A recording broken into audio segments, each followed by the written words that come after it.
The Horror from the Middle Span. 1. The Bishop manuscript was found by authorities investigating the disappearance of Ambrose Bishop. It was enclosed in a bottle evidently thrown wide into the woods at the rear of the burning house. It is still being held in the office of the sheriff in Arkham, Massachusetts. It was on my 7th day out of London that I reached the place in America to which my ancestors had come from England over 2 centuries before.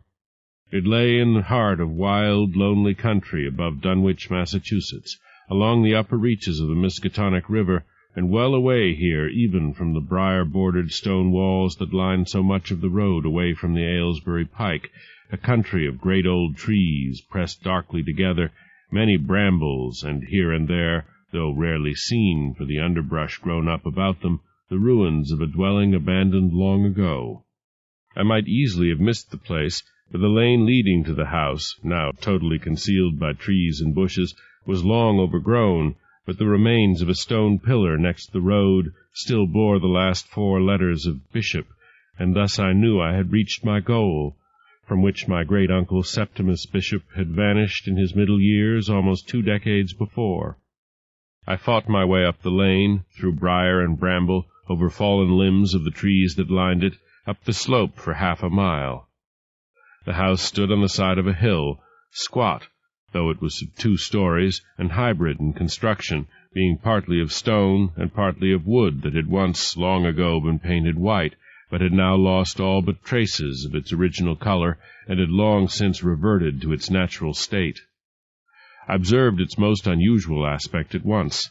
Unlike the other houses I had espied along the road, wholly or partly in ruins, it stood intact, stone upon stone, and not a window-pane broken, though the weather had had its way with the wood of its superstructure, particularly the circular cupola that crowned it, in which I could detect several apertures surrounded by what was clearly rotten wood.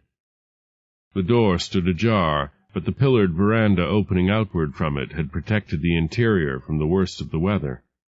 Moreover, though dust lay thickly inside, it was quickly apparent that nothing had disturbed the interior. No vandal had laid hands upon so much as a stick of furniture, nor disturbed the still open book on the desk in the study, though mildew was everywhere, and the house smelled of damp and mustiness, which perhaps no amount of airing out would dissipate, and no intensiveness in cleaning would entirely eradicate. Nevertheless, I undertook to try, a decision that made necessary a return journey to Dunwich. So I made my way back to the main road, though that road was little more than a rutted lane, where I had left the car I had rented in New York, and drove back to Dunwich, a squalid hamlet crouched between the dark waters of the Miskatonic and the brooding mask of Round Mountain, which seemed eternally to shadow the village. There I went to the only general store the settlement offered, one that occupied an abandoned church and boasted the proprietorship of one Tobias Whately. Though I had had some experience with the rustics of remote corners of the earth, I was hardly prepared for my reception by the bearded, gaunt-faced old man who advanced to wait upon me, and who produced almost all the articles I wanted without a word, until I had finished and paid him. Then he looked me full in the face for the first time. "You'll be a stranger here?" "Yes," I said. "I come from England, but I once had relatives here, name of Bishop." "Bishop?" he said in a voice that had fallen to a whisper. "You said Bishop?" Then, as if to reassure himself of something beyond my knowledge, he added, in a stronger voice, "There be bishops still hereabouts. You'll likely belong to them?" "Not likely," I said. "My uncle was Septimus Bishop."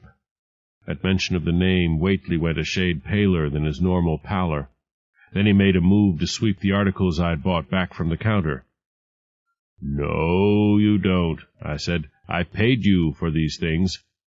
"You can have your money back," he said. "I don't want truck with any kin of Septimus Bishop's." I had little trouble taking from him the articles I had bought, for he had no strength in his lean arms. He backed away from the counter and stood over against the shelves behind. "You'll not be going to that house?" he asked, again in a whisper, and with some alarm manifest on his old face. "There's nobody to stop me," I said.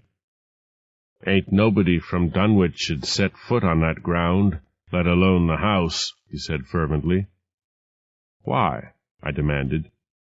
"Don't you know?" he asked. "If I did, I wouldn't ask. All I know is that my great-uncle disappeared from his home 19 years ago, and I'm here to lay claim to his property. Wherever he is, he must be dead by now." "He was dead then," said the proprietor, again in little more than a whisper. "Kilt." "Who killed him?" "The people. Them as lived all around. Him and his. My great-uncle lived alone." I'd begun to tire of this yokel's fears and superstitions, and at his manifest lack of knowledge about great-uncle Septimus, I felt justified in concluding that his attitude represented the typical response of the illiterate and ignorant to knowledge and education, such as my great-uncle Septimus had possessed. Whately had begun to mumble, "And the night buried him and that other alive, cursed 'em, and their houses fell, and they died one after t'other." On this disagreeable note I left the store, determined to do any further shopping I needed to do in Arkham. Yet the aged proprietor's words had stirred sufficient doubt to impel me forthwith to drive to Arkham, there to consult the files of the Arkham Advertiser, an impulse that was but ill rewarded, for the entire month of June carried but 2 stories dateline Dunwich, the one concerning Septimus. Nothing has been heard of Septimus Bishop, who apparently vanished from his home in the country above Dunwich 10 days ago. Mr. Bishop was a recluse and a bachelor, to whom the folk of Dunwich were in the habit of ascribing many superstitious abilities, calling him at various times a healer and a warlock. Mr. Bishop was a tall, spare man, aged about 57 at the time of his disappearance. And the other an amusing account of the strengthening of one of the piers that, supporting the middle span of a disused bridge over the Miskatonic above Dunwich, evidently by private initiative, since the county in charge stoutly denied, refuting the voluble criticism directed at it for repairing a bridge no longer in use, having had anything to do with it. Nevertheless, I reflected on my return drive toward and beyond Dunwich that the superstitions of the natives doubtless accounted for the attitude of Tobias Whately, who only reflected the general beliefs, however laughable they might be to someone decently educated in this scientific age, when all such ridiculous concepts as healing by the laying on of hands, of any other method, and of witchcraft were known to be but the product of ignorance. My great-uncle Septimus had been educated at Harvard, and was known to the English branch of the Bishop family as a bookish man, profoundly inimical to any form of superstition, surely. It was dusk when I returned to the old Bishop place. My great-uncle had evidently never laid in electricity or gas, but there were both candles and kerosene lamps, some of the latter still containing kerosene. I lit one of the lamps and made myself a frugal meal, after which I cleared a place in the study where I could lie down without too much discomfort, and readily fell asleep. 2. In the morning I set about tidying up the place, though there was little that could be done about the mildewed books in my great-uncle's library, other than to get a roaring fire going in the fireplace, for all that it was midsummer and there was no lack of warmth, and so drying out this area of the house. In time I had dusted and swept the lower floor, which consisted of the study, a bedroom adjacent, a small kitchen, a pantry, and a room that was obviously intended as a dining room, but clearly used for more, for mounds of books and papers indicated some kind of storage. I mounted to the second story, but before beginning work there, I continued to the cupola, by way of a narrow stairs which permitted only one person at a time to move along it. The cupola proved to be somewhat larger than I had thought it, with ample room for a man to stand and move about without impediment. It had patently been used for astronomical observation, for there was a telescope there, and the floor, for some reason I could not fathom, was covered with all manner of designs, in which circles, pentacles, and stars predominated, and there were quaintly, in addition to texts on astronomy, some on astrology and divination, all quite old, one dating to 1623, some of them in German, but the majority in Latin, which certainly were the property of my great-uncle, though I could not conceive of any use to which he could put them. There was, in addition to a skylight on the north, an opening through which the telescope could be thrust once its covering was removed. This cupola was surprisingly free of dust and lint, for all that there were openings in its wall where some of the wood had rotted away, as I had observed on my approach to the house. At these openings there was some manifest water damage from rain and snow, but none of this was beyond repair, and it seemed to me, if I did ultimately conclude to make my home here for even a short time, that such repair could be accomplished with but comparatively little cost. I had yet, however, to ascertain the condition of the foundation of the house, and leaving the second story, which consisted, I saw on a brief examination, of but 2 bedrooms, 2 closets, and a storeroom, only 1 bedroom being furnished, and looking as if it had never been put to the use for which it was intended, I descended again to the ground floor, and made my way to the cellar below through the door that opened to it off the kitchen. Somewhat to my surprise, I saw by the light of the lamp I carried that the floor of the cellar, which extended to only about half of the area covered by the house, was of laid brick, while the walls were of limestone all of 1.5 feet thick, as the window embrasures showed. I had expected a floor of earth, as was commonly to be found in the cellars of old houses, but on closer examination I concluded that the brick had been laid considerably after the building of the house, quite probably by my great-uncle Septimus. In this floor, at opposite corners, there were 2 square trapdoors with large iron rings in them. The one I judged by the evidence of a drainage pipe leading from the side of the wall to it, and the presence of a pump rising out of it to cover a cistern. The other, however, gave no indication of its purpose, though I assumed that it might cover a fruit or root cellar, and went over confidently to lift it and prove my assumption correct. Much to my astonishment, however, there was disclosed a succession of brick steps leading downward, certainly not, as the rays of the lamp revealed when I thrust it into the stairwell, any kind of cellar, but rather a passageway of some sort, into which I promptly climbed to find myself in a tunnel leading away from the house, and as nearly as I could determine, into the hill and away from the house along the slope to the northwest. I walked, crouching, a little way along this tunnel, following a turn, and then hesitated, unsure of the tunnel's purpose. I was, however, reasonably certain that the tunnel had been constructed by my great-uncle, and was prepared to turn back when I caught sight of something gleaming only a little way ahead, and went forward, only to find myself gazing down at yet another trap-door.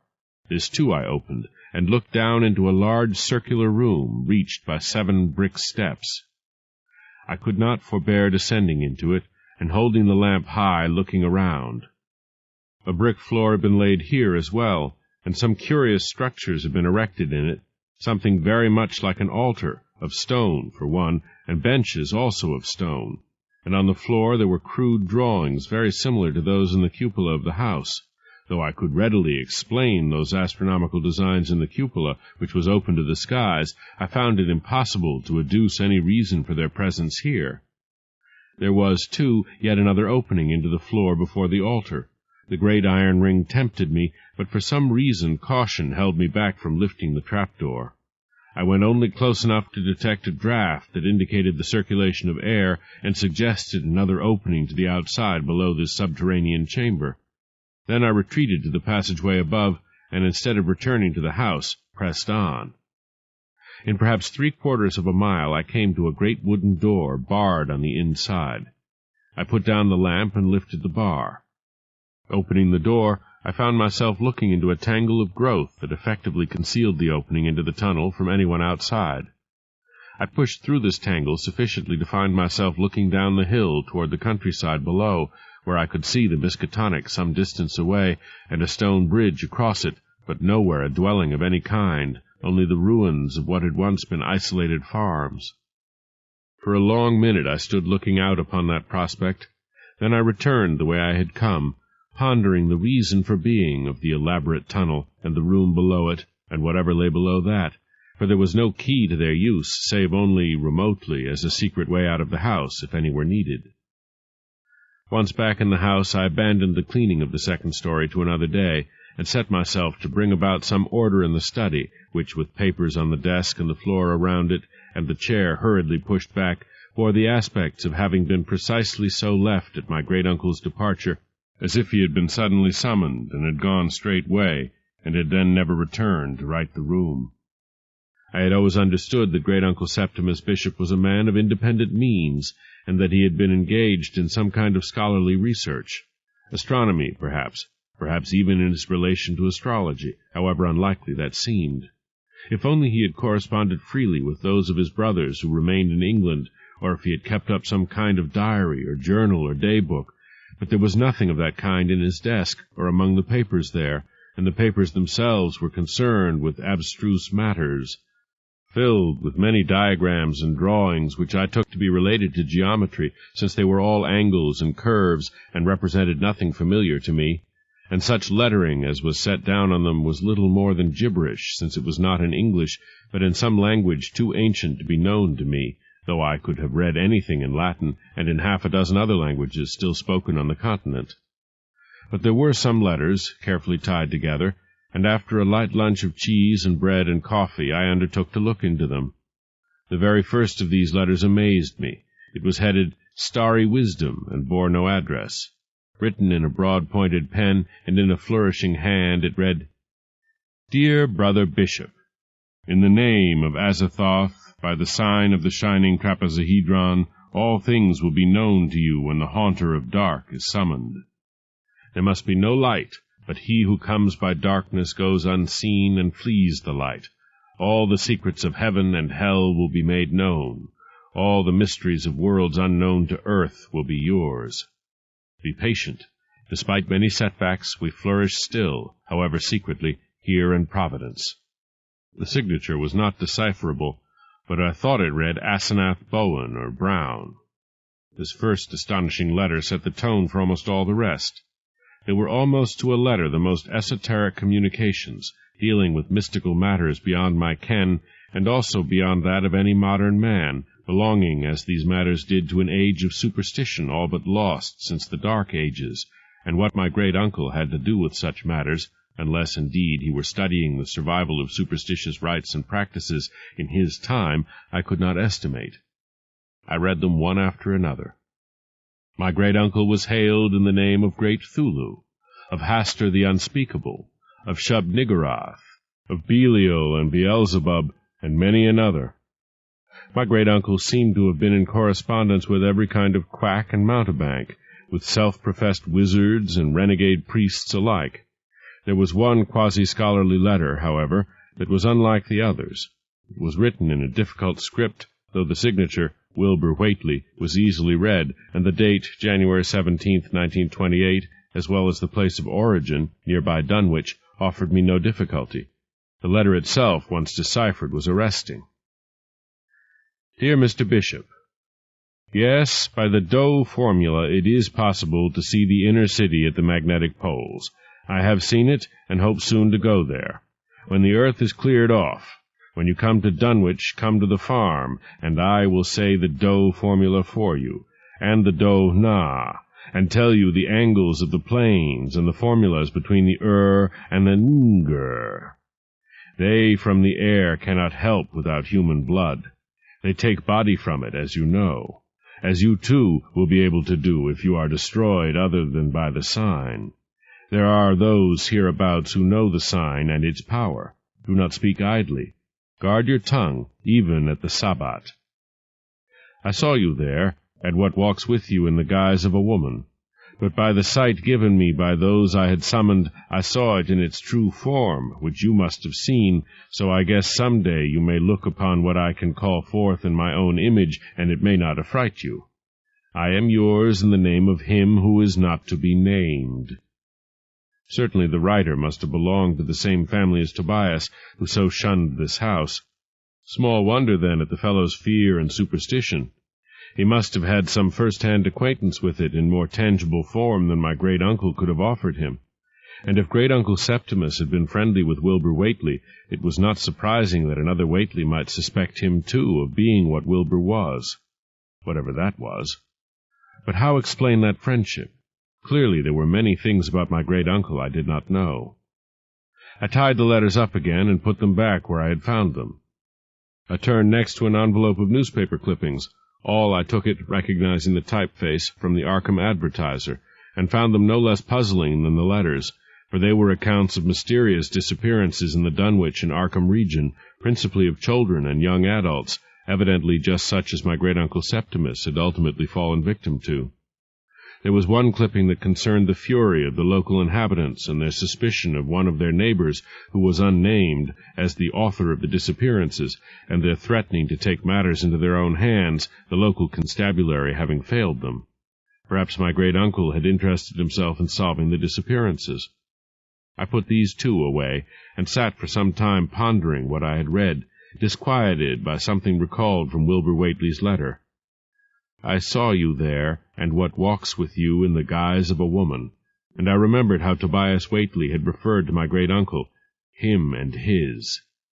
Slain. Perhaps the superstitious natives had blamed great-uncle Septimus for the disappearances, and had indeed taken vengeance on him. Abruptly I felt the need to escape the house for a little while. It was now mid-afternoon, and the need of fresh air after so long in a musty house was strong. So I walked outside and again to the road, and turned away from Dunwich, almost as if impelled to do so, curious to know what the country beyond the Bishop House was like, and certain that the view I had seen from the mouth of the tunnel on the side of the hill lay in this general direction. I expected that country to be wild, and indeed it was. The road carried through it, obviously little used, perhaps chiefly by the rural mailman. Trees and shrubbery pressed upon the road from both verges, and from time to time the hills loomed over on the one side, for on the other was the valley of the Miskatonic, drawing in now parallel to the road, then again swinging wide away from it. The land was utterly deserted, though there were fields that were clearly being worked, for grain flourished there for those non-resident farmers who came in to work it. There were no houses, only ruins or abandoned buildings. There were no cattle. There was nothing but the road to point to human habitation of recent date, for the road led somewhere, and presumably to another place where people lived.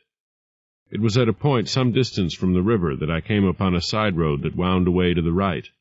A leaning signpost identified it as Crary Road, and an ancient barrier across it, itself all overgrown, marked it as closed, with another sign tacked below it that read, Bridge Out. It was this latter that inclined me to take the road, so I walked in along it, struggling through shrubbery and brambles for a distance of a little over half a mile, and thus came upon the Miskatonic, where a stone bridge had once carried traffic across. The bridge was very old, and only the middle span stood, supported by two stone piers, one of them thickened with a large outcropping of concrete, upon which whoever had constructed it had etched a large five-pointed star, in the center of which was embedded a stone of the same general shape, though very small by comparison with the outline. The river had worn away both bridgeheads, and carried down into it a span from either end, leaving the middle span to stand as a symbol of the civilization that had once flourished in this valley, and had since passed away. It occurred to me that perhaps this was the very bridge that had been strengthened, though no longer used, as recorded in the Arkham Advertiser. Strangely, the bridge, or what was left of it, exercised a curious attraction for me, though its architecture was crude. It was a purely utilitarian structure, and had never been built as an aesthetic object, yet, like so many old things, it had now the attraction of its great age, though the concrete reinforcement detracted from it in every way, making a great blister or bulge up from the foundation almost to the top. Indeed, studying it, I could not understand how it could in fact serve as a reinforcement of the pier, though both piers were clearly very old and crumbling, and would not stand for long, what with the action of the water at their base. The Miskatonic here was seemingly not very deep, but it had a respectable width that surrounded both piers supporting the middle span. I stood gazing at the structure, trying to estimate its age, until the sun darkened suddenly, and turning I saw that great mounds of cumulonimbus clouds were pushing up the west and southwest, presaging rain. Then I left the ruin of the bridge and went back to the house that had been the home of my great-uncle Septimus Bishop. It was well that I did so, for the storm broke within the hour, and was succeeded by another and another, and all night the thunder raged, and the lightning flared, and the rain came down in torrents hour after hour, cascading off the roof, running down the slope in scores of rills and freshets for all the hours of darkness. 3. Perhaps it was only natural that in the fresh, rain-washed morning I should think again of the bridge. Perhaps it was instead a compulsion arising from some source unknown to me. The rain had now been done for 3 hours. The rills and freshets had dwindled to little trickles. The roof was drying under the morning sun, and in another hour the shrubbery and the grasses too would once again be dry. At noon, filled with a sense of adventurous expectancy, I went to look at the old bridge. Without knowing quite why, I expected change, and I found it, for the span was gone. The very piers had crumbled, and even the great concrete reinforcement was sundered and seared, obviously struck by lightning, a force which, coupled with the raging torrent the Miskatonic must have been in the night, for even now it was high, swollen, brown with silt, and its banks showed that in the night it had been higher by over 2 feet, had succeeded in bringing to final ruin the ancient bridge that had once carried men and women and children across the river into the now deserted valley on the far side. Indeed, the stones that had made up the piers had been carried well down river and flung up along the shores. Only the concrete reinforcement, riven and broken, lay at the site of the middle span. It was while I followed with my eyes the path of the stream and the disposition of the stones that I caught sight of something white lying on the near bank, not far up out of the water. I made my way down to it and came upon something I had not expected to see. Bones. Whitened bones, long immersed in the water, perhaps, and now cast up by the torrent. Perhaps some farmer's cow, drowned long ago, but the thought had hardly entered my mind before I discarded it, for the bones upon which I now looked were at least in part human, and now I saw, looking out from among them, a human skull. But not all were human, for there were some among them that bore no resemblance to any bones I ever saw. Long whips of bones, flexible by the look of them, as of some creature but half-formed, all intertwined with the human bones, so that there was hardly any definition of them. They were bones that demanded burial, but of course they could not be buried without notification to the proper authorities. I looked around for something in which to carry them, and my eye fell upon some coarse sacking, also cast up by the Miskatonic. So I walked down and took it up, wet though it still was, and brought it back and spread it out beside the bones. Then I picked them up, at first all intertwined as they were by the handful, and then one by one to the last finger bone, and having finished, gathered them up in the sacking by tying the 4 corners of it together, and in that fashion carried them back to the house, and took them down into the cellar until I could take them into Dunwich later in the day, and perhaps to Arkham and the county seat, thinking then that I had ought to have resisted the impulse to gather them up, and left them where I had found them, which no doubt the authorities would have preferred. I come now to that portion of my account which, by any standard, is incredible. I have said that I took the bones directly to the cellar. Now, there was no reason why I could not have deposited them on the veranda, or even in the study, yet without question I took them to the cellar, and there I left them while I went back to the ground floor to prepare and eat the lunch I had not troubled to eat before I walked to the old bridge. When I had finished my repast, I determined to take the bones from the river to the proper authorities, and went back down into the cellar to fetch them.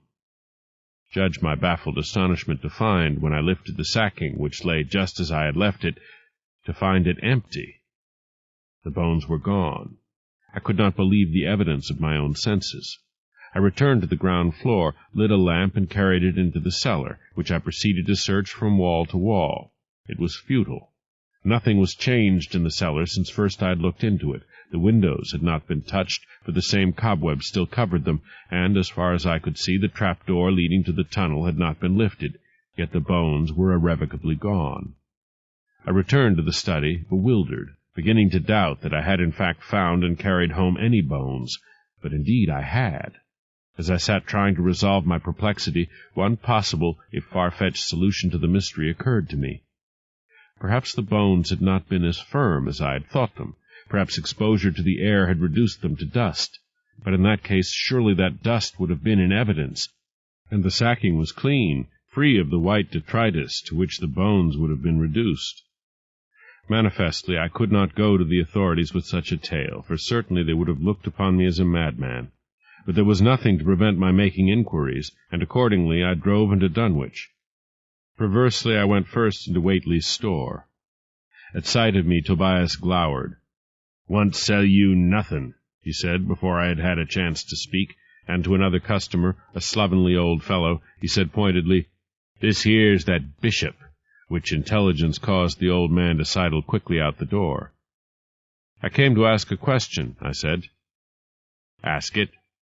"Is there a cemetery along the Miskatonic, up a piece from that old bridge above my place?" "Don't know of any. Why?" he asked suspiciously. "I can't tell you," I said, "except to say I found something that made me think so." The proprietor's eyes narrowed. He bit at his lower lip. Then his sallow face lost the little color it had. "Bones," he whispered. "You found some bones." "I didn't say so," I answered. "Where'd you find 'em?" he demanded in an urgent voice. I spread my hands. "I have no bones," I said, and walked out of the store. Looking back as I walked up toward the rectory of a little church I had seen on a side street, I saw that Whately had closed his store and was hurrying along the main street of Dunwich, evidently to spread the suspicion he had voiced. The name of the Baptist minister, according to his mailbox, was Abraham Dunning, and he was at home. A short, rotund man, rosy-cheeked and with spectacles on his nose, he appeared to be in his middle 60s, and gratifyingly, my name obviously meant nothing to him. He invited me into his spare parlor, which evidently served as his office. I explained that I had come to make inquiries of him. "Pray do so, Mr. Bishop," he invited. "Tell me, Reverend Dunning, have you ever heard of warlocks hereabouts?" He tented his fingers and leaned back. An indulgent smile crossed his face. "Ah, Mr. Bishop, these people are a superstitious lot. Many of them do indeed believe in witches and warlocks and all manner of things from outside, particularly since the events of 1928, when Wilbur Whately and the thing that was his twin brother died. Whately fancied himself a wizard and kept talking about what he called down from the air, but of course it was only his brother, horribly misshapen through some accident of birth, I suppose, though the accounts given me are too garbled for me to be sure. Did you know my late great-uncle Septimus Bishop?" He shook his head. "He was before my time. I do have a bishop family in my charge, but I rather think they are a different branch, ill-educated, and there is no facial resemblance." I assured him that we were not related. It was clear, however, that he knew nothing that would be of any assistance to me, so I took my departure as soon as I decently could, for all that the Reverend Dunning was patently anxious for the company of an educated man, not commonly found in Dunwich and its environs, I gathered. I despaired of learning anything in Dunwich, so I made my way back to the house, where I could not prevent myself from descending once more to the cellar, to make certain anew that the bones I had brought home were gone, and of course they were, and not even rats could have carried them one by one past the door of the study and out of the house without my having seen them. But the suggestion of rats set in mind a new train of thought. Acting on it, I went again into the cellar with the lamp and searched carefully for any opening such as rats might use, still seeking some natural explanation for the disappearance of the bones. There was none. I resigned myself to their vanishing, and spent the remainder of that day trying to keep my mind upon something else. But that night I was troubled by dreams. Dreams in which I saw the bones I had brought reassemble themselves into a skeleton, and the skeleton clothe itself in flesh, and the whip-like bones grow into something not of this world that constantly changed shape and was once a thing of utter horror, and then a large black cat, once a tentacled monster, and then a lissom, naked woman, once a giant sow, and then a lean bitch running at its master's side, and, waking, I lay hearing distant sounds I could not identify, a strange snuffling, and a slobbering that seemed to rise from far below, from deep in the earth, a rending and grinding that suggested something dreadful and malign. I rose to shake myself free of dream and hallucination, and walked the house in the dark, pausing now and then to gaze out into the moonlit night, until hallucination troubled me even there, for I thought I saw at the edge of the close-pressing wood the long lean figure of a man, together with a thing of abominable shape that loped at his side, seeing so for but a few minutes before both vanished into the dark wood, which the moonlight did not penetrate. If ever I wished for the guiding wisdom of my great-uncle Septimus, it was then, for the hallucination was even more vivid than the dream with which I had done now, as I had with the sounds I had fancied I heard from below. Nevertheless, in the clear light of day that dawned soon enough, I was persuaded to descend into the cellar and enter the tunnel with the lamp, and go on to the subterranean room, compelled to do so by some force I did not understand and could not withstand. At the entrance to the underground room, I thought that the earth was disturbed by more than my footprints at my earlier visit, disturbed not only by alien prints, but by the marks of something dragged there from the direction of the door in the hillside, and I was apprehensive when I went down into that room, but I need not have been, for there was no one there. I stood with lamp held high and looked about. All was unchanged, stone benches, brick floor, altar, and yet there was a stain upon the altar, a great dark stain I could not remember having seen before. Slowly, reluctantly, I moved forward, though I had no will or inclination to do so, until the lamplight disclosed it, freshly wet and gleaming, undeniably a pool of blood. And I saw now, for the first time seeing the altar close, that there were other and far older stains, dark, too, and still faintly red, that must have been blood spilled there a long time ago. Badly shaken, I fled the cellar, ran along the tunnel, and blundered up into the cellar immediately below the house, and there I stood to catch my breath until I heard a sound of footsteps above, and made my cautious way up to the ground floor. The steps had seemed to come from the study. I blew out the lamp, for the light from outside the house, despite the massed trees, was ample, and I made my way to the study. There sat a man, lean of face, saturnine of countenance, his tall body concealed by a cloak, his eyes like fire fixed upon me. "You are clearly a bishop," he said, "but which one?" "Ambrose," I said when I found my voice, "son of William, grandson of Peter, come to see about the property of my great-uncle Septimus. And you?" "I have been hidden away a long time. Nephew, I am your great-uncle Septimus." Something stirred behind him, and looked out from behind his chair, though he pulled out his cloak as if to hide what was there, a squamous thing with the face of a lovely woman. I fainted dead away. As I was coming around to consciousness again, I fancied you stood near me and said to someone, "We shall have to give him a little more time." Opening my eyes fearfully, I looked to where he had been. There was no one there. 4. 4 days later, the first issue of the Arkham Advertiser was delivered to me, left under a stone on top of what remained of the pillar at the roadside. I had entered a 6-month subscription when I had taken the opportunity of studying its files for mention of my great-uncle. I resisted my initial impulse to discard it, for I had subscribed merely as a courtesy in return for the privilege accorded me, and carried it into the house. Though I had no intention of reading it, a 2-column heading caught my eye. Dunwich Disappearances Resume. Somewhat apprehensively I read the story below. Seth Fry, 18, employed at the Howard Coal Farm immediately north of Dunwich, has been reported missing. He was last seen 3 nights ago, walking out of Dunwich on his way home. This is the second disappearance in the Dunwich area in as many days. Harold Sawyer, 20, vanished from the outskirts of Dunwich without trace 2 days ago. Sheriff John Houghton and his deputies are searching the area, but as yet report no clue. Neither young man had any known reason to disappear voluntarily, and foul play is suspected.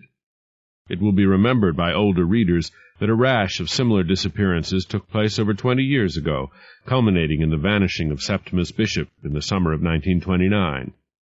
The Dunwich area is a backwater which has a curious reputation and has figured from time to time in the news, usually in a strange way, ever since the mysterious Whately affair of 1928. I lowered the paper, overcome with the knowledge that events were shaping toward only one explanation, one I was loath even now to accept. It was then that I determined to set down everything that had occurred in the hope of seeing everything that had happened in its proper relation, one event to another. For those events were hopelessly garbled in my mind, and I kept thinking of the bones that had disappeared from the cellar, and of Wilbur Whately's words in his letter to my great-uncle. They from the air cannot help without human blood. They take body from it, as you, too, will be able to do. And of great-uncle Septimus's mysterious return, and his equally mysterious vanishing again, for there had been no sign of him since the sight I had had of him in the study. I threw the paper to the floor, my mind a-whirl with the lore of warlocks and familiars, the power of running water to contain ghosts and witches and all such superstitious manifestations, my reason embattled, besieged. Impelled by a wild curiosity to learn more, I ran from the house, unmindful of the brambles in my path. I pushed through the lane to the car and drove down the road to Dunwich. I had hardly set foot into Tobias Whately's shop before he confronted me, eyes ablaze. "Get out! I won't wait on you," he cried fiercely. "You done it." I found it impossible to break into his anger. "Get out o' town afore it happens again. We done it once, we can do it again. I knowed that boy, Seth, like I know my own. You done it, you cursed bishops." I backed away from his naked hatred, and saw, as I retreated to my car, the way in which other inhabitants of Dunwich grouped along the street, staring at me with unconcealed loathing. I got into the car and drove back out of Dunwich, knowing for the first time a spreading fear of the unknown against which all rationalization was powerless. And once back at the Bishop House, I lit the lamp and descended to the cellar. I entered the tunnel and walked along it to the trapdoor into the subterranean room. I lifted it, and such a charnel odor rose up from it, perhaps from that other opening I had never looked into below, for the room, as much as could be seen in the glow from my lamp, was unchanged from the last time I had looked into it, that I could not bring myself to descend. I dropped the trapdoor and fled back the way I had come. Against all reason, I knew now what horror I had unwittingly loosed upon the countryside, I and the blind forces of nature, the horror from the middle span. Later. Great-uncle Septimus has just awakened me from my dream-haunted sleep, a firm hand on my shoulder. I opened my eyes to see him dimly in the dark, and behind him the white, unclothed body of a long-haired woman, whose eyes shone as if with fire. "Nephew, we are in danger," said my great-uncle. "Come." He and his companion turned and left the study. I swung off the couch where I had fallen asleep fully dressed to set these last words to the account I have written. Outside I can see the flickering of many torches. I know who is there at the wood's edge, the hateful inhabitants of Dunwich and the country around. I know what they mean to do. Great-uncle Septimus and his companion are waiting for me in the tunnel. There is no other course for me. If only they do not know of the door in the hillside. The Bishop manuscript ends at this point. By way of coincidence, seekers after curiosa will find in the inside pages of the Arkham Advertiser, dated 11 days after the destruction by fire of the old Bishop House, this paragraph: "The Dunwичers have been at it again. Hard upon the disappearance of Ambrose Bishop, the Dunwичers have been building again. The old Quarry Road Bridge, which was recently completely destroyed during a flash flood on the Miskatonic, apparently holds some charm for the Dunwичers, who have quietly rebuilt one of the central piers in concrete, and crowned it with what old-timers in the area call the Elder Sign. No one in Dunwich, approached by our reporter, would admit any knowledge of the old bridge."